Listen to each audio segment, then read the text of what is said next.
This is Andy Gutierrez from StarWars.com, and you are listening to Coffee with Kenobi with Dan Z. This is the podcast you're looking for. This is Ashley Eckstein, Ahsoka Tano from Star Wars The Clone Wars and Star Wars Rebels, and you're listening to Coffee with Kenobi with Dan Z. Hello, my friends, and welcome to Coffee with Kenobi, show number 561. This is your spoiler-free place for Star Wars community and conversation. I'm your host, Dan Zare, thrilled to be talking Star Wars with each and every one of you.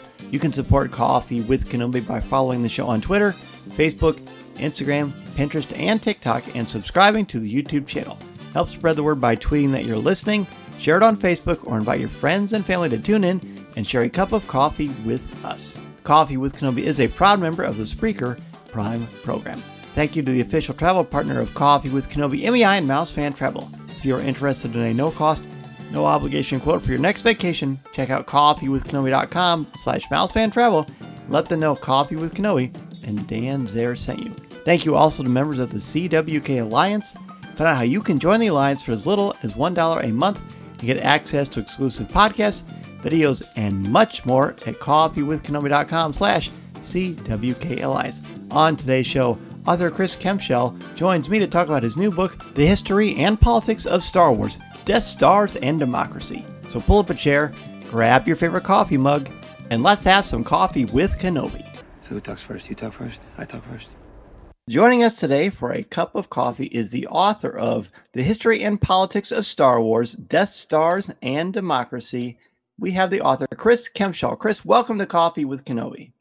Hello, thank you very much for having me. Although, to be honest, I feel like an absolute fraud. I don't drink coffee. I've got some lovely lemon drink here, which we'll have to substitute for it. But and I don't drink tea either. I'm a very bad English person.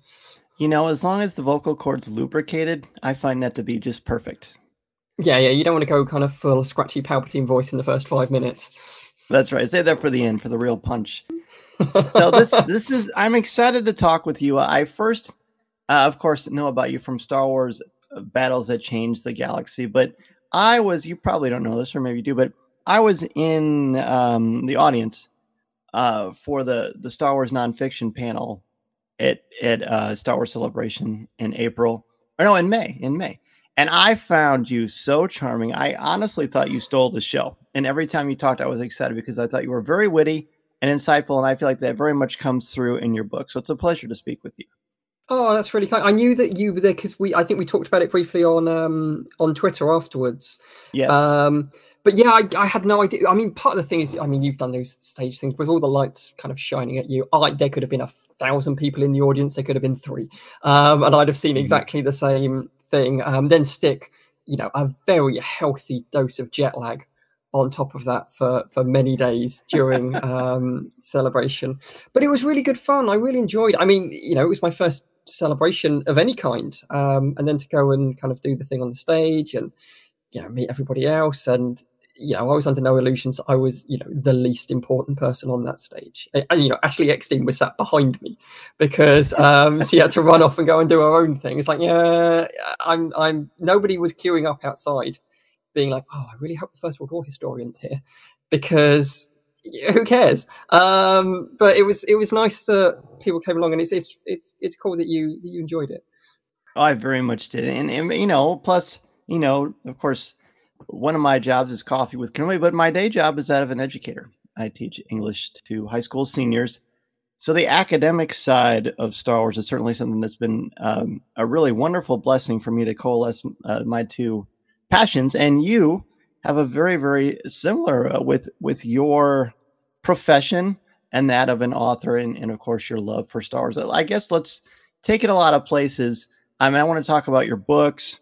I love the history and politics of Star Wars so much because it's very much an academic read through the lens of pop culture. Talk about, before we even get into the specifics, why the two blend so perfectly together.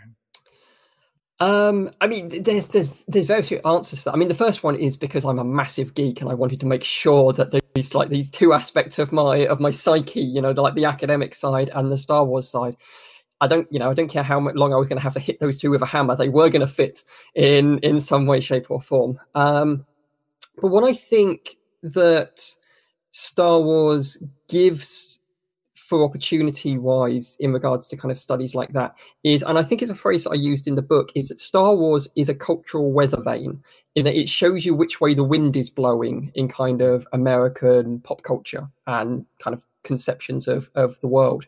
And the longevity of Star Wars means that it covers so much of kind of real time history. You know, if you take it from, you know, mid 1970s when George Lucas is writing it up until, you know, tomorrow or whenever Andor comes out, you know, you're talking 50 years of actual real world history there. So there's so much that you can dip into because Star Wars has existed alongside us for so long now. Which means that, you know, there's an element of, you know, I don't know, you know, the phrase, a man with a hammer sees every problem as a nail. You know, a historian with a Star Wars book sees every problem as a you know, as something that manifests itself in Star Wars. But it speaks to a lot, and it's got a lot to say. And because there's so much material and it's been around for so long, it's almost bottomless of how far you want to dive into it. And, you know, I had to draw a line eventually somewhere, because it was either a case of I draw a line or my publishers draw it for me. So there's still loads for people to look into. And hopefully what the book does is firstly give a little bit of legitimacy to the idea of, you know, there are academic reasons to study something like Star Wars. And therefore it doesn't have to stop with my book. There are plenty of other things that people could dig into in that world as well. Absolutely. So I guess what first drew you to Star Wars? I want to talk about the academic side, but was it just that aspect of it, or was it just the wonder of seeing it on screen? What was it for you?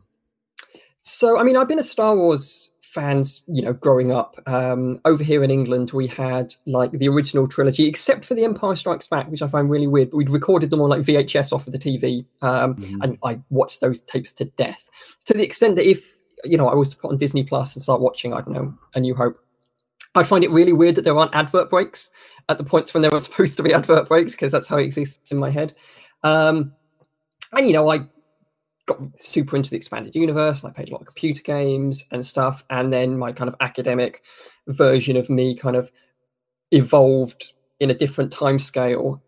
So I'm nominally like a sort of a First World War historian. That was what my PhD was on kind of allied relations between British and French soldiers during the First World War. But then once I completed that, I allowed like a geeky aspect of myself to rise to the surface and did like the portrayal of the First World War and warfare and history in computer games to come out. And that did surprisingly well. So I then had this conversation with the editor at Routledge who published the book. And he was like, have you got any other ideas for stuff you'd like to write? I was like, well, what are we talking about here? Because, you know, we're talking about First World War stuff. We're talking about geeky stuff. And he was like, well, you know, what do you want to do? And I wanted to write a book about Star Wars, mainly as like a present to myself. As you've been very good, Chris. You've done all of your other writing, you've done all of your reading. Now you can have a little treat. But because I thought that there's something to say. That's as a historian, that's kind of like the foundational starting point for everything. You know, is there something here to talk about? Does it have something to say? And I thought that it did. And I thought, well, there hasn't been a lot of stuff about Star Wars in the way that I'm intending to do it, particularly about the expanded universe. So maybe not only is there stuff to say within, you know, Star Wars, there's stuff that I have to say about it, which is like step 2 in the tick list of could this be book or could this be blog?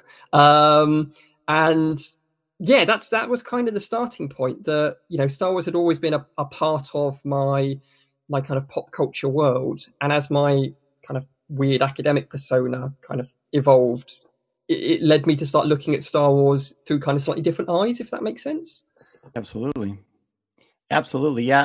I first, the very first lesson I ever taught, it was a lesson where we were in front of a room with other prospective teachers in various fields. And it was just after Revenge of the Sith came out. So I did this hour-long discussion about how Anakin Skywalker was like Hamlet. And, you know, it was, again, just sort of thinking, well, I'm learning about Hamlet through Star Wars. I'm learning about Star Wars through Shakespeare. And then Ian Desher's William Shakespeare Star Wars books came out shortly thereafter. Brilliant. Absolutely brilliant.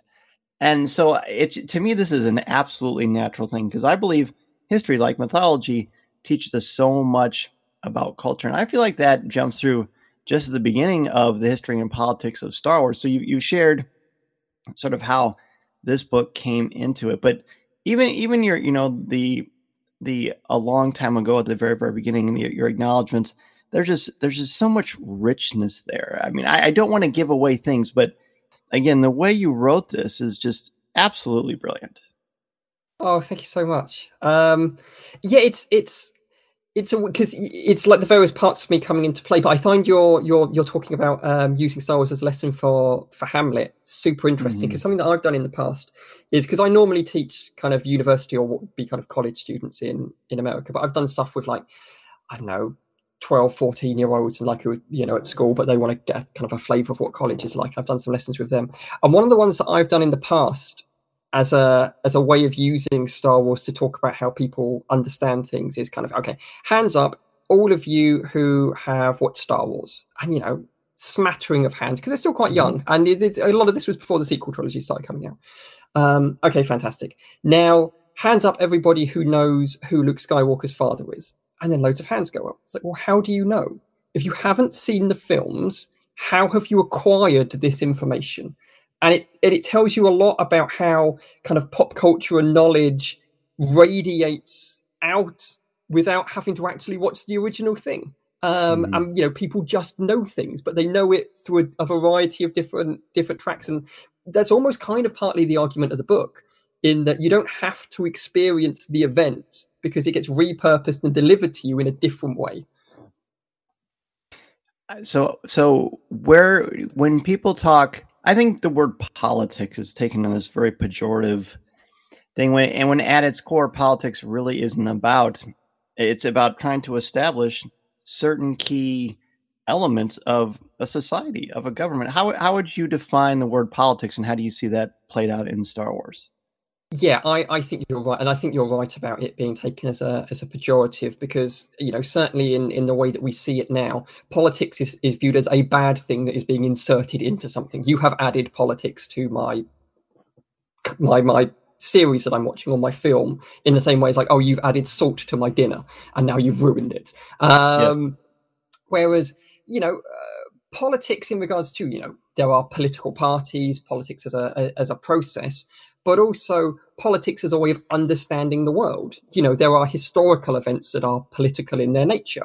The fall of the Soviet Union is both a historical event and a political event, and has to be understood in a variety of those ways. So what you get with the history and politics book is, firstly, trying to talk a little bit about how Star Wars uses an event like the fall of the collapse of the Soviet Union, both at the time and then afterwards, and what kind of lessons or understandings it's trying to transmit to us about that. Because having a conversation about the collapse of the Soviet Union in, like, the very, very early 1990s is going to sound an awful lot different to having a conversation about the collapse of the Soviet Union now.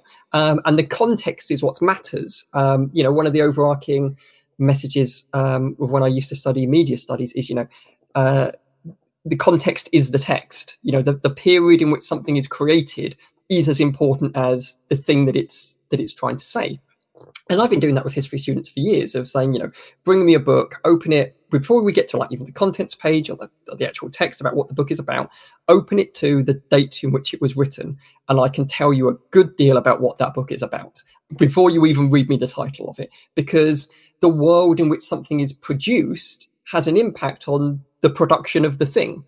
And that's kind of how I try and frame the material within the book of, it's about the past, but it's also about the present at the time that, I don't know, Heir to the Empire was released, or Michael A. Stackpole's X-Wing novels, or Revenge of the Sith, is just as much about the Weimar Republic in Germany as it is about Julius Caesar and the Roman Republic in ancient times, as it is about the world post 9/11. All of those things can be true. It can be about multiple things, because that's the time in which it was created. That's great. I'm thinking of a friend of mine right now who loves history, and he doesn't really dabble too much in fiction, although that's happening more and more. I feel like this is going to open some pathways to people, because there are connections there, and that's been going back to the beginning, as you and I know very well, with George Lucas. George Lucas created Star Wars at a time when there was a lot of gray in the world. Of course, you've got the Vietnam conflict and all these different things going on. But talk about, from your perspective, the importance of what was going on in the world and how that influenced George's creation of the original film. So Lucas is such an interesting kind of character study, and the kind of the caveat that you have to put on it, and I think it's a caveat that I basically had to put in like almost like sentence one in the introduction of, with all the the best respect in the world, George Lucas may not be the best source of information about George Lucas's thought process, because George Lucas says a lot of things, and they change. That he's described to us about 17 different kinds of sequel trilogy, and who knows what any of them would have looked like.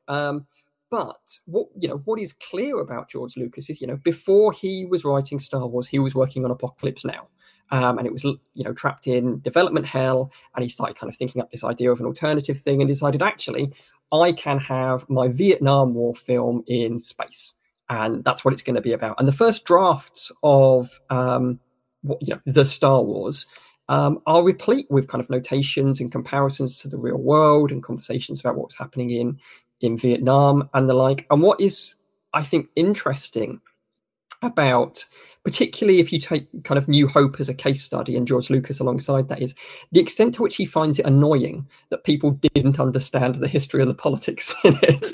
There are various quotes, I think some of them are in the book, about him basically being like, the films were always political, but the audience just didn't pick up on it. But, the stuff was always there that just people didn't realize. And that's kind of annoying, that, people went in and kind of watched it. And I could just imagine George Lucas at the back going, they're going to get a lot of kind of in-depth analysis and critique about the United States of America and the Vietnam War, and they're going to leave here with a really rounded kind of political viewpoint. And everybody's leaving at the end going, the lightsabers and the pew-pew lasers were amazing. George Lucas is like doing his full Darth Vader no thing to the sky in the background. They didn't get the subtext. But that's the way it goes. But because it wasn't immediately picked up on, it doesn't mean it wasn't there. And Right. I'm going to assume, probably you similar to me. How old were you when you first watched Star Wars, do you reckon? I was 5. Yeah, I would have been, probably similar. I did not sit down at the end of that film and go, wow, Vietnam War film, the Vietnam War is controversial. I'll go and tell my parents. Because I was a 5-year-old and I was watching a film with space lasers and spaceships and like. It's only with a little bit of distance and a little bit afterwards that you can kind of revisit and go, oh, actually, there is something going on there. But it didn't mean it wasn't there to begin with. It just, it didn't land on me, and that's fine.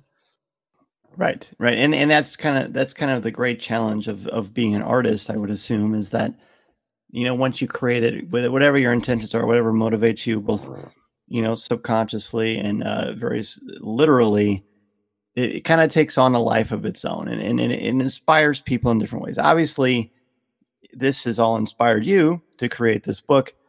So was it, I suppose, because of your history with writing before? Well, how about this? What did you write first? Star Wars Battles That Changed or the History and Politics? Which one did you write first? So I had written like the first chapter of History and Politics of Star Wars when I got contacted by DK, and then paused writing the History and Politics of Star Wars for any number of reasons. The pandemic was a big one. I couldn't get into the archives I wanted and bits and pieces like that. Sure. And then wrote and completed my parts of Battles That Changed the Galaxy before doing History and Politics of Star Wars. The vast majority of History and Politics of Star Wars was written in about 6 weeks this time last year, because I was in between jobs. I'd finished up one teaching job, and I'd gotten the current job that I'm doing, which is like a 2.5-year, 3-year research job. And there was like a 6-week gap. And suddenly had this little light bulb that went on above my head of being like, hang on a second. 6 weeks, well, I know that my employment is guaranteed at the end of it. If I sit down every weekday and do at least 2,000 words a day, I will write this book in 6 weeks. And I strongly do not recommend it. I was a broken husk of a man at the end of it. Every part of my body ached. I'd used every word that I know. But that's, I guess kind of got it down and then edited it. And then we got it off to the publishers, and the extra process began. But yeah, the Battles That Changed the Galaxy came about as a result of the history and politics of Star Wars, but was written, completed, and released beforehand, which is a very weird kind of like time scale in my head. But it's also you're also writing for a very different audience, right? It's a very different approach to, so talk about that. Cause I think the concept of thinking about how your audience will perceive things and kind of filtering it through that lens is really challenging, more than people realize. Yeah, I think it is. And you know, one of my many fears going into Battles That Changed the Galaxy was, and I think I might have said this at Celebration, I was terrified that people were going to come away with the book and go, wow, 75% of this was really good. And then there was the other bit. Because, you know, David, Jason, Cole, and Amy, who are all, you know, amazing and, you know, recognizable Star Wars people, have been doing this for years. They know how to sculpt that audience. And then, you know, somebody put a nickel in the historian, and then we see what kind of comes out at the other end of it. But I found it liberating, actually, because I approached it in a way of, if I was writing a history book, but there's an element of, so I don't have to put footnotes in. I just have to write stuff, and you know, I'm allowed to write this in a way that a human being could read it and process it and enjoy it. That sounds amazing. Yeah, I would definitely do more of that. So the writing of Battles was just, it was brilliant. I loved every minute of it, and it was such a democratic approach, because, you know, every week our editor would email over across a list of spreads that would be, you know, dotted across the book, and it would be like, okay, here's the spreads, you get 2 or 3 each. Chris, you got to pick first last time, so you'll pick last this time. Amy, it's your turn. And then we just go down the list, and then we'd all get a couple of the big battles, and we'd all get a couple of the spreads that break it up with kind of little niche bits and pieces. But the writing for it flowed so nicely and easily, because I think the starting point for all of us, and anybody who's written a Star Wars book, and I imagine it must have been the same for you when you were doing yours, is I'm going to write this so it would be a book that I would want to read. Because I'm not that different to any other Star Wars fan, and, you know, I've got a feeling, because I've written history books before, about the types of things I would sprinkle in on this to give it that kind of veneer of historical writing authenticity. But I'm a Star Wars fan. I know what I would like to read. I'm pretty sure that I can convert that into something that another Star Wars fan would like to read. So it was, yeah, even more than history and politics, it was like writing a book for myself. Whilst at the same time trying not to, you know, massively devalue the product that 3 other people were also working very hard on. 100%. I think that is an apt way to describe it. That's what I try to tell people. Look, when I write something or do something, I have to think about what I would want to list, do what I would want to see, because that's the only thing I authentically know. I know what I like, and you just hope that the people have asked you to be a part of it because they feel like your perspective or your point of view is something. So, well, thank you for engaging in that metacognitive stroll down memory lane, because I feel like that's an important aspect of this. There's a lot there. I know, I would imagine with Star Wars Battles That Changed the Galaxy, the research was quite a bit different than it was for the history and politics of Star Wars. I'm so fascinated by the research process. Talk to me about that for the history and politics of Star Wars. Well, I mean, I'll touch firstly on the battles aspect of it, because you're right. I watched like a lot of episodes of like Rebels. I watched the films over again and the like. And what I think is interesting about books like that is, and kind of the house of official Star Wars production is, you know, there are people who are working for Lucasfilm whose job is to show you something you've never seen before. And, you know, I imagine that's, you know, part of the rationale of things like The Mandalorian and Andor and the Star Wars films and all that. They didn't hire me to show the audience something they'd never seen before. They hired me to make people want to go and watch a thing again. And that was a very kind of interesting approach to kind of adding a depth to something that has already existed, you know, to make somebody want to go and watch one of the films again and get something new out of it because of something that we put in the book. For the history and politics of Star Wars, to an extent, it was almost the easiest research process of my life, because normally if I'm writing a history book, it's okay, I need to go to 5 different archives. I need to go to France. I need to go to this American archive. I need to go and spend X number of days in the Imperial War Museum in London and get up all of these archival documents and, the original primary sources and stuff. Some of that's super cool. You'll go to a French archive and be like, oh, here's just a piece of paper, signed by, Napoleon III. That's kind of cool. And they'll just stick that in the bottom of the package or something like that. For the history and politics of Star Wars, it's like, right, I need to think about the way that Star Wars is talking about the world in the 1990s. Well, I guess I'll just go upstairs to my bookshelf then, because I've got all of the expanded universe novels up there, sat on a shelf, and it made the commute super easy. I'd already read all of those books, and I've got a really weird memory in the sense that I could remember various parts of them, and I could generally remember, okay, I'm looking for a thing, it's in this book, I'm pretty sure it was on like a right-hand page rather than a left-hand page, and I'd go out and I'd dig the stuff up from that. But because I already had the material and I had the knowledge of having read it at the time, it wasn't a great leap to go, okay, this is what you read at the time. Let's stick, 10 years or 20 years later, your historian lens over the top of this. And what is now immediately jumping out to you about the things that it's talking about or the settings that it's using. And I honestly think that this type of study could only have been done by someone who had read all of those expanded universe novels as a fan at the time being, because it's just not a reasonable thing to ask of somebody to come in and be like, you're going to write a Star Wars book. There's like 500 books that you need to read and like a million computer games and a ton of graphic novels. So if you could get that done by Friday, then we can start the writing process. It's not a type of task that somebody can, easily undertake. But because I'd already, wasted X number of my years of my life anyway, reading through 500 Star Wars novels and playing a bunch of Star Wars computer games, I had that existing pool of information that I could then put a historian hat on and go, okay, what do I actually think is happening here? And that's, okay, this is what I think. Now I'm going to go and get the book and I'm going to read back over this part to refresh my memory, make sure I wasn't remembering it wrong. And let's see how closely it matches up to what I think is happening. And quite often it was either even more than I thought was happening or pretty much on the nose. And that's quite reassuring, because when you're writing a history book, the worst thing that you can imagine is going and looking at the material and going, oh, wow, I was way off. Yeah, actually, the whole premise of this is just nonsense. It is just space lasers and, laser swords and stuff. There's nothing here. I have to go and tell the publishers that I'm very sorry. So it was reassuring that my memories and my expectations were matched by the material itself, which is always kind of like a big let off. So I guess the big question then would be, what did writing this book teach you, A, about Star Wars that you never considered before? And what did it teach you about your study of history that you'd never considered before? There was loads more in there, because one of the things I talk a lot about in the book is the Soviet Union aspect of it in the 1990s, kind of like the heyday of the expanded universe and the like.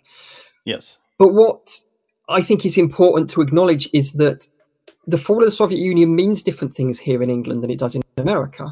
The way that it's represented in kind of popular culture and in our national memory and the like. So that aspect was a big surprise to an extent when I went back to it, because it's a bigger thing across the Atlantic than it is here, because, of the way that America exists as a superpower and the way that it's kind of interwoven into American popular culture. And like, it doesn't have the same resonance to an extent here in England. That might sound a little strange to some of your American listeners, but, it's just two different countries interacting with the same thing. So going back and looking at it and going, oh, actually, there's so much more going on here than I was aware of at the time. And some of it is because I was young, but I think an element of it is because I was English. I'm reading them, and it just isn't landing in the same way, because it's not as present a concern in, Britain going, oh, how are we going to figure out our place in the world? Well, our place in the world got kind of figured out with the collapse of the British Empire and, the end of the Second World War. And like we have our own issues kind of going on within our kind of national identity, which aren't then being mirrored with what's happening in American national identity. So that was a big surprise for me. But what looking at Star Wars has taught me about the study of history is almost a kind of like a reassurance that pop culture is a delivery mechanism for understandings of the real world and for history. And, you know, on the surface, we say that, you know, fairly easily, going, you know, well, of course it is. But the sheer, you know, the tonnage of stuff that didn't make it into my book that is still relevant and is still kind of, you know, talking to specific things is the type of thing that makes me kind of, I'm not, you know, I've just finished a book. I'm really tired. I'm not eagerly looking for the next thing to jump into, but it makes me look at other things and go, I wonder how, you know, if you were to really start digging into this, how long it would take you before you start finding these same resonances and the like. You know, I'm not going to do it because, again, I'm very tired and I don't know necessarily if that's the direction I want to take. But, you know, if any of your listeners are looking at sitting out there going, you know, I'm an academic historian and I'm looking for a project, I genuinely think the history and politics of The Simpsons would be a super interesting book to read, because again, it's a cultural weather vane and it's a delivery mechanism for the changing world around it. And I'm not going to write that book, but I would read the hell out of that if somebody else wants to write it for me. Oh wow, I love that. That would, because you're talking, I mean, 3 decades. Yeah, right? 3 decades. A lot's happened. 3 decades. I'm trying to think what other pop culture things would work for that. But Simpsons is a great example. Yeah, I don't know if anything else has had longevity. I mean, you could do the history and politics of Star Trek just as easily. And I think, you know, there's probably been stuff already. Again, I'm a Star Trek fan. I don't have really any understanding of like academia around Star Trek because I had to, again, you've got to draw lines somewhere.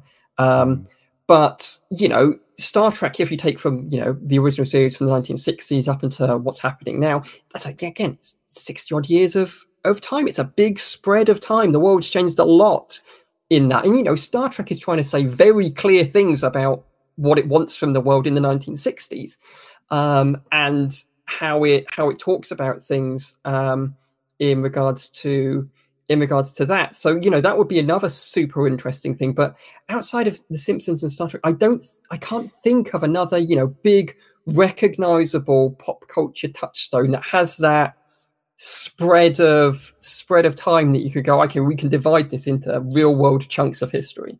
Let's take a quick break and we'll return with more from Chris Kempshall. This is Coffee with Kenobi. This is Vanessa Marshall, and you're listening to Coffee with Kenobi.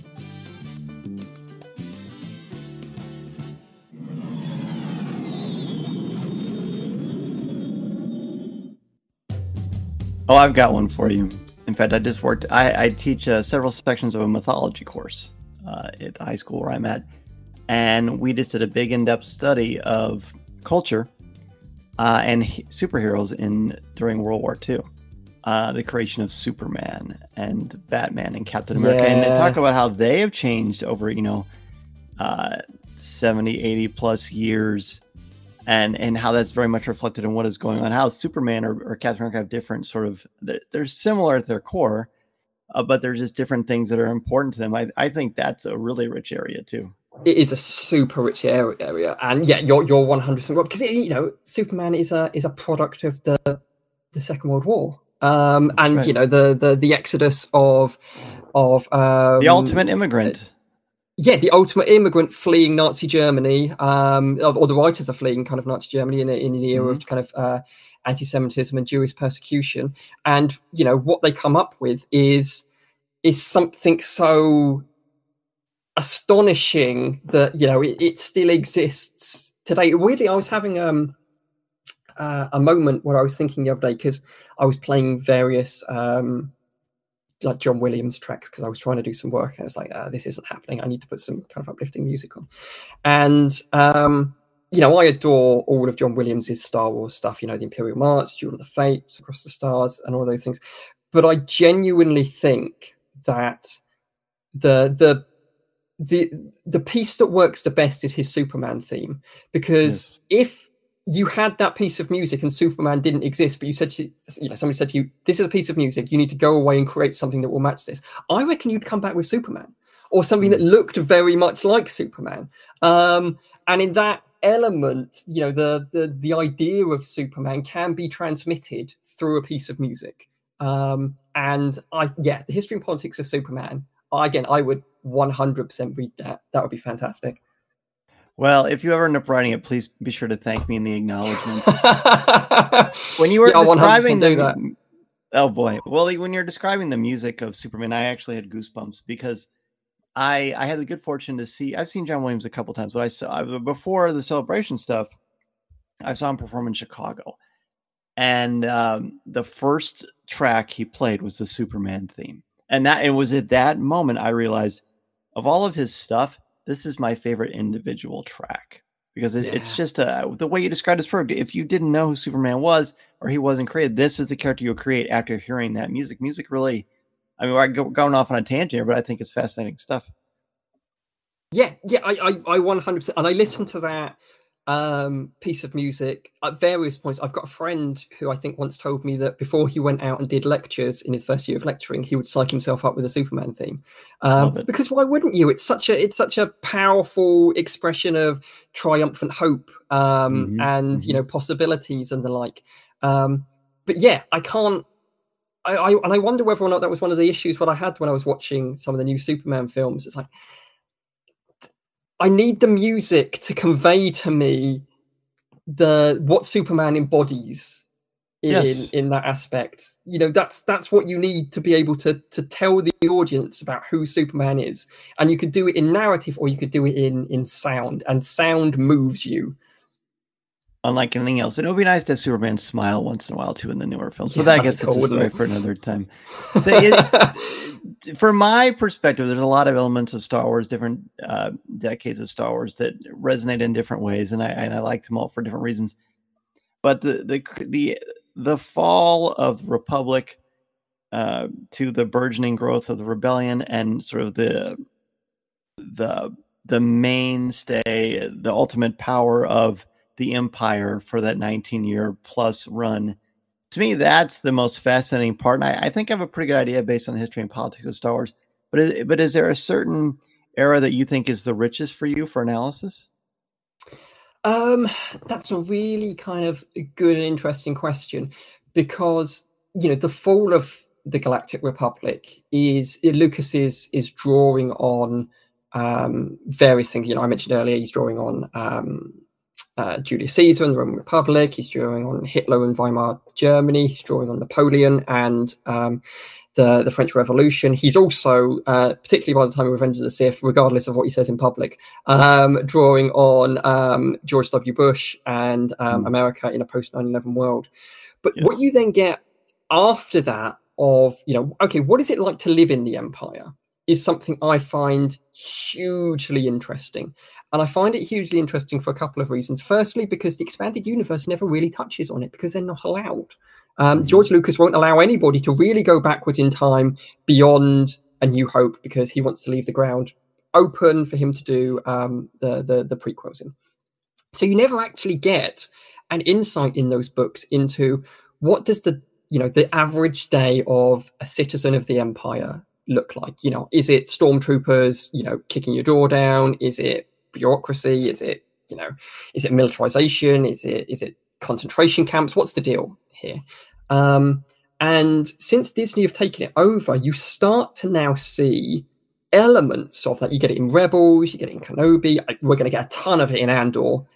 We got some of it in Rogue One. And the answer to, you know, what's it look like under the Empire? The answer to that is probably it depends where you are. Now, we got little snippets in Kenobi. You know, Alderaan is a planet in the Empire. There are no stormtroopers stationed there. I imagine the core worlds are probably very similar in that sense that, you know, the Empire is something that is in charge, but the symbols of it are something that exist far away. You know, it's something happening out there, out in the Outer Rim and in the fringes. Whereas, you know, out in the Outer Ringes and the fringes, it's stormtroopers, and, you know, they're digging stuff out of the ground, they're ruling your planet. You see in Rebels and Lothal, you know, there are military parades. And all of that stuff is drawing on, you know, a mixture of the Soviet Union with their October Revolution parades and parades around victory of the Second World War and the like. It's drawing on Nazi Germany with all its iconography and kind of, you know, red and black banners and kind of symbols of the regime and the like. And I find that really, really interesting. And I'm hoping it's something that we're going to get into more in Andor, because if you take just the original trilogy, tells you straight away the evil empire. But what makes them an empire and what makes them evil? Okay, yeah, they blow up Alderaan, and that's a pretty evil thing to do, and they've clearly got bad guys in armor and military and stuff like that, and they barbecue Luke's loved ones, which upsets him so much he never mentions them ever again. But that's just a weird thing. But the Empire was evil because we've been told that they're evil, therefore they're evil, and it's a very circular thing. Clearly they are doing evil things, but we never really get an insight into what has the Empire been doing. What do they do to their citizens? How do they rule the galaxy? And that vacuum is something that is starting to get filled now, and it's one of the reasons why I'm so hyped for Andor. Because what I was saying earlier on, I want to, there are people that work at Lucasfilm whose job is to show us something we haven't seen before. And they are going to show us something we haven't seen before. We're going to see Coruscant under Imperial rule. We're going to see, this heyday of the Empire.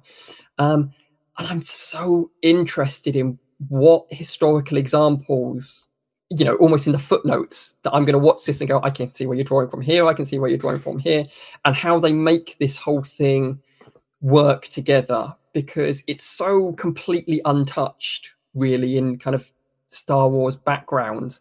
It's going to be great. I'm really super excited. There's a large part of me that's like, oh, I wish this could have gone in the book, but that would have added like thousands of words to a book that was already possibly thousands of words past the word limit I'd originally told the publisher. So you probably couldn't push it much further.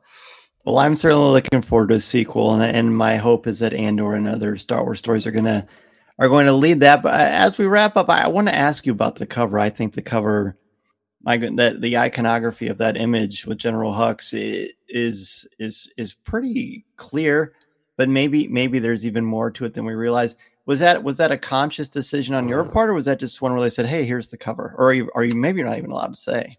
So it was a conscious decision on my part. I mean, what I can give away was that I've been pushing for ages that this come out in paperback in some way, has a really nice cover on it, because my argument was, it's a book about history, it's a book about Star Wars. If we make it so that Star Wars and history fans can buy it, it will sell, because I'm a Star Wars and history fan and I'd buy it. That's right. And for a while, it wasn't clear what we were going to be able to do with the cover. So I went out and bought like a bunch of Star Wars figures and like a variety of historical flags, and was going to try and MacGyver my own front cover. Wow.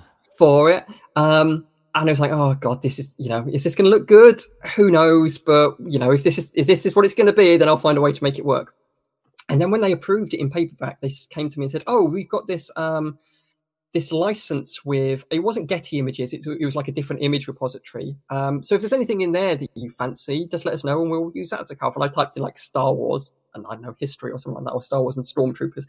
And that was the first image that came up. I was like, well, that gets discussed in the book. It is pure Nuremberg of, everybody in, military uniforms in lines. There are multiple big red black flags with the symbol of the regime on it. At the high point of General Hux's speech, all the stormtroopers lift one of their arms in a unison military salute. There's sometimes things moments when you're looking at something, am I reading too much into this? It's like, I am reading exactly the right amount into this. This is pure repurposing of Nazi iconography. And then I said to them, well, can we use this image on the front cover? And they're like, yeah, no problem. We'll just bought it. How does this look? And they sent me over a mock-up. It's like, just perfect. Just leave it exactly like that. That makes me very happy. And it, a million times better than whatever stupid thing I'd have put together with a couple of plastic stormtroopers and some flags. But that's still a really cool, imaginative idea. Well, I tell you what, Chris, I've been looking forward to talking with you for a long time.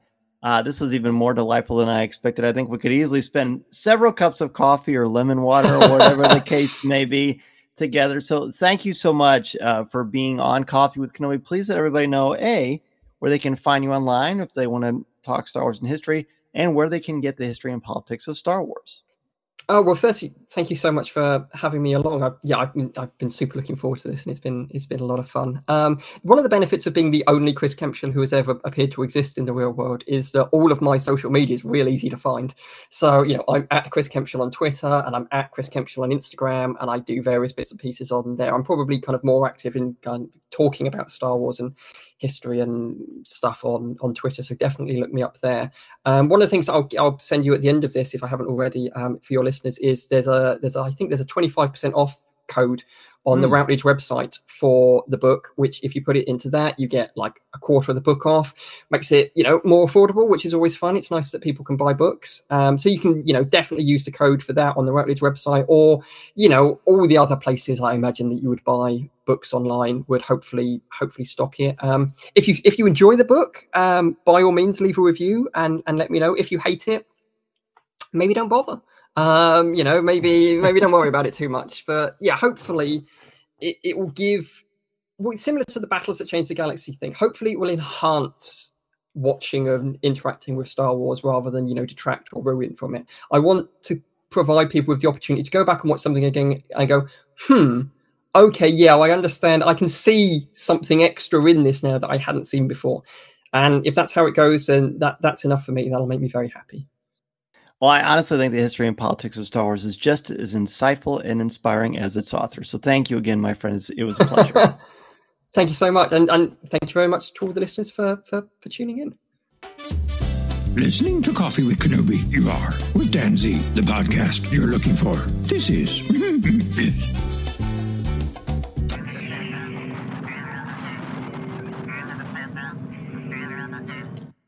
That's going to do it for this week's episode of Coffee with Kenobi. I want to thank our guest for this week, Chris Kempshall, for his amazing dialogue and conversation about his amazing book. Be sure to check it out everywhere that he just mentioned.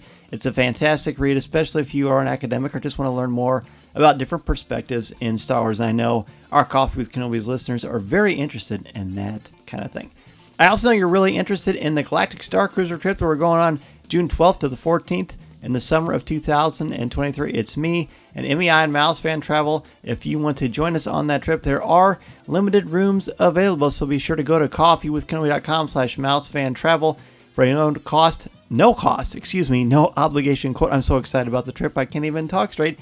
And be sure to let them know that you're interested in the June 12th to the 14th cruise for summer 2023, and that you want to go with Coffee with Kenobi and Dan Zayer's group. They can help you plan your magical vacation for not only this, but Galaxy's Edge, the theme parks, the cruise lines, or anywhere you want to go on vacation. Be sure to let them know that Dan there and Coffee with Kenobi sent you. And remember, there are some rooms available for the June 12th to 14th Galactic Star Cruiser experience with us and MEI and Mouse Fan Travel. I hope that you'll be able to hang out with us and join to Batu, play Sabacc, learn how to use a lightsaber, all that amazing stuff that you can only get at Walt Disney World.